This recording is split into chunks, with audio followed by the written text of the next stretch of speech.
Porque as pessoas hoje vão colocar pratos limpos. Os religiosos em si, eles acham que os ismaelitas foram amaldiçoados, né? Essa é a questão. E ele não foi. E a culpa nem foi, se eu for parar pra pensar, lá atrás com Abraão lá. Porque é o seguinte, ele abençoou. Deus muda quem ele é? Não. E Ismael é Primogênito. Ele nasceu antes de Isaac. Ele não é o da promessa. Aí é Deus. Ele quebra protocolos. É ou não é? Ele quebra. Aí é ele. Então ele faz o quê? Ele pega o mais novo e coloca na frente. Ele fez com Isaac, ele fez com os gêmeos, né? Sim. Jacó e Esaú. Ele fez isso. Então aí é Deus. Agora, Mas aí ele não amaldiçoou. De jeito nenhum. E o que a gente chama Ismael? Como é que Ismael é visto na teologia ocidental? Vamos dar uns apelidos para Ismael aí. Sei lá, o xiita? Não. Aí já é islamismo. O filho de quem? O filho bastardo é uma, o filho da escrava é outra, o filho do erro é outra, o filho da pressa é outra. A gente conhece Ismael desse jeito. Aí eu pergunto para vocês todos que estão aqui. Quantas vezes a sua igreja, ou você mesmo que é pastor, já pregou sobre Ismael? Não precisa responder. Eu nunca vi uma pregação. Fala comigo assim, não. Quando fala de Ismael é pra dizer mal de Abraão. Só fala do nome, mas a história... Então, quando a gente fala assim, quando a gente prega sobre Agar no poço, aí, Caleb, eu ouvi essa mensagem.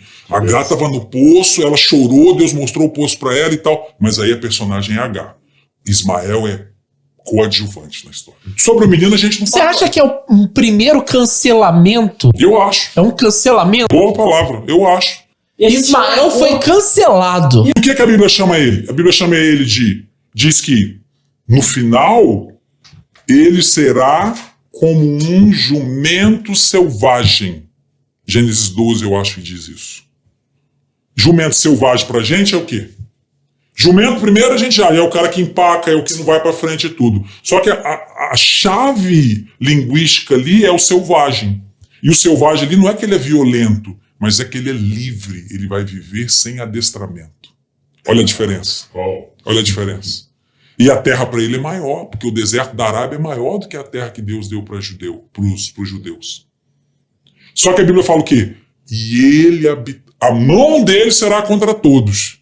Mas o texto continua, a mão de todos também será contra eles. Então de lá também vem animosidade.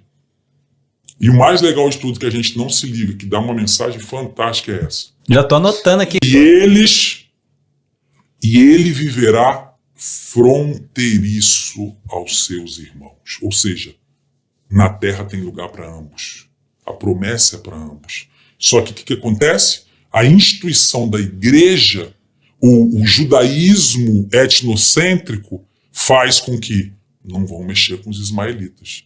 E aí, por isso que eu falei tudo isso para dizer o seguinte: Maomé foi uma vítima do olhar falho da igreja, na minha opinião. Na minha opinião, a igreja falhou em não ganhar Maomé. Porque a história dele, você pode ler a biografia dele em qualquer lugar na internet, você vai encontrar.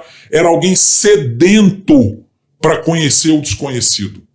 A Arábia do tempo de Maomé era politeísta, eles adoravam tudo e o que viesse. Mas o avô dele era amigo de cristãos e judeus. E o avô aprendeu e levava eles para as montanhas para meditar com os monges, que naquele tempo era monge. Quando Maomé começa a vida espiritual, o que ele faz? Ele se lembra do avô, ele começa a ir para as montanhas meditar. E é numa dessas aí que aparece um demônio lá e diz para ele que é o anjo Gabriel e começa a recitar o Alcorão para ele. Então ele buscou, ele não sabia ler nem escrever, mas ele decorava, ele entendia as histórias dos como é que é o nome daquilo? Das caravanas que passavam, ele era cuidador de ovelhas e de camelos, liderava caravanas da Arábia para a Síria, e ele ouvia de cristãos e judeus a mensagem. Mas ele não teve alguém que olhasse para ele e falasse, pô, esse cara precisa ouvir o evangelho. Pelo contrário, o que acontece? Quando ele institui o Islã, a primeira coisa que ele faz é ir em contra aqueles que não o aceitavam, e principalmente judeus. Por isso que o Alcorão é declaradamente contra o povo judeu. Declarar, está escrito lá. Cristãos não. Lá está escrito assim no Alcorão, que é a fonte que eu uso. O ideal, ó fiel islâmico, você precisa andar com quem anda na mesma fé. Mas se você tiver que escolher e não tiver amigos muçulmanos, escolha um cristão. Olha só, está escrito lá. Então é uma porta. Os cristãos são chamados no Alcorão de Ahl Kitab, que significa o povo do livro. O livro que está escrito no Alcorão é a Bíblia Sagrada. E aí você pega essas pontes, entendeu?